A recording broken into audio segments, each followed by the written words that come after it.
Un nouveau livre vient de paraître. Il s'agit de l'ouvrage de l'Espagnol Alex en France intitulé Le Niger, un autre coup d'État ou la révolution panafricaine.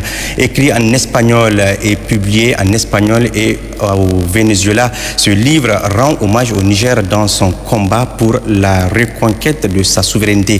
Cet ouvrage est également la contribution de cet auteur espagnol à l'Alliance des États du Sahel dans l'atteinte de ses objectifs. Suivons la présentation de ce livre avec Moussa Hamani. Niger, otro golpe de Estado ou la révolution panafricaine. Autrement dit, Niger, un autre coup d'État ou la révolution panafricaine. C'est un livre dans lequel son auteur Alex Anfrous, de nationalité espagnole, actuellement professeur d'espagnol à Casablanca au Maroc, s'interroge sur les véritables raisons des menaces adressées contre le Niger par des puissances étrangères. Cet ouvrage écrit en espagnol met également en lumière les stratégies de déstabilisation des puissances occidentales et rétablit dans le même temps l'histoire des peuples dans une perspective historique panafricaine. Un message illustré ou du moins symbolisé ici sur la couverture de l'ouvrage. La couverture de mon livre, elle symbolise l'expulsion des troupes militaires françaises par une femme paysanne nigérienne. Le dessin du coq identifie clairement l'arrogance du pays qui a joué un rôle central dans la tentative de déstabilisation du Niger. Quant à la figure d'une femme paysanne expulsant la France, elle représente le courage et l'unité du peuple nigérien.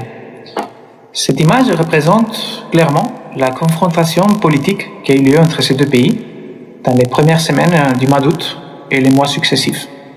L'issue a été une politique de blocus et de sanctions illégales qui ont contribué à la souffrance du peuple nigérien et qui auraient pu entraîner des conséquences encore plus catastrophiques. La couverture du livre met l'accent sur la puissance qui a été derrière la menace de guerre.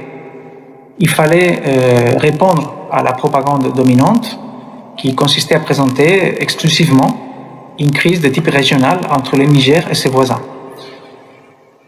Je me suis posé la question, pourquoi la CEDEAO a agi de manière si agressive et notamment un certain nombre de pays membres, comme le Nigeria, le Sénégal ou le Bénin. Pour moi, il était clair qu'ils sont devenus des marionnettes au service de l'ancienne puissance coloniale. La France a prouvé que pour elle, les intérêts du peuple nigérien ne comptaient pas. Ancien journaliste dans un média associatif à Bruxelles, Alex a toujours affirmé son combat contre le néocolonialisme. C'est pourquoi dans ce livre, il dénonce l'ingérence étrangère comme obstacle à la souveraineté de nos États. Mon livre naît d'un rejet frontal contre la guerre et du besoin d'apporter des arguments face à la propagande dominante anti-CNSP. En lisant mon livre, notamment le chapitre sur l'histoire racontée à travers les matières premières, on se rend compte que le terme néocolonialisme n'est pas un élément rhétorique de langage. En fait, il résume des événements de notre histoire contemporaine qu'il est nécessaire de connaître et de dénoncer. Au fil de mes recherches, alimentées par des années d'études sur la question du droit au développement, j'ai tiré la conclusion que la souveraineté et les stratégies de développement dans le continent africain ont été interrompues de manière régulière par l'ingérence étrangère. Une autre idée de mon livre est la nécessité de distinguer parmi les acteurs qui historiquement se sont mis au service des intérêts du peuple nigérien et ceux qui sont des traîtres à la cause de la libération de l'Afrique. Concernant la défense de la souveraineté du Niger, le journaliste écrivain espagnol Alex Anfrous fait des propositions.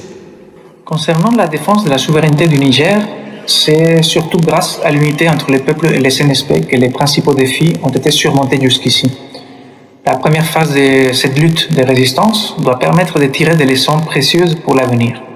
L'un après l'autre, des acteurs très arrogants et sûrs d'eux-mêmes se sont vus contraints d'abandonner des mesures comme les sanctions illégales qui étaient la marque de leurs prétentions, de leur ingérence, du chantage et de la manipulation systématique.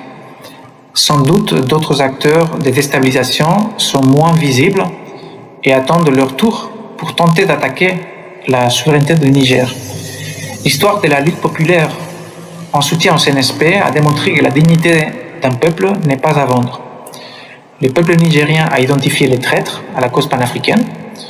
Et le Niger compte désormais sur le Mali et le Burkina Faso qui partagent des expériences et des défis en commun.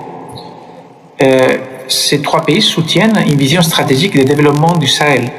C'est un énorme chantier et avec l'implication populaire, ces objectifs pourront être concrétisés de manière durable.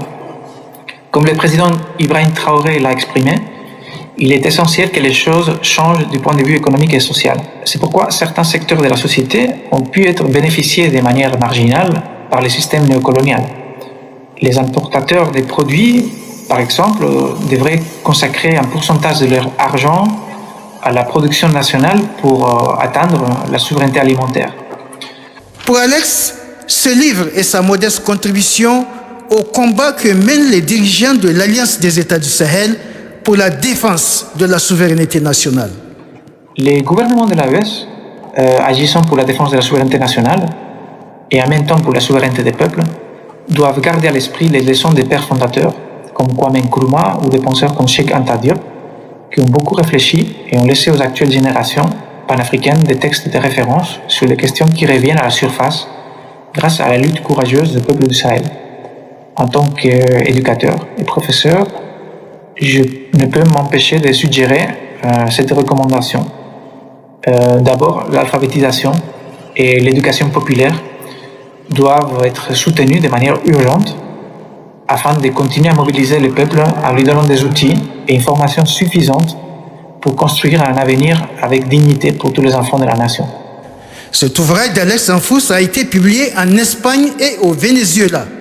Il a été même présenté par le président Nicolás Maduro à la Foire internationale du livre de Venezuela en novembre 2023.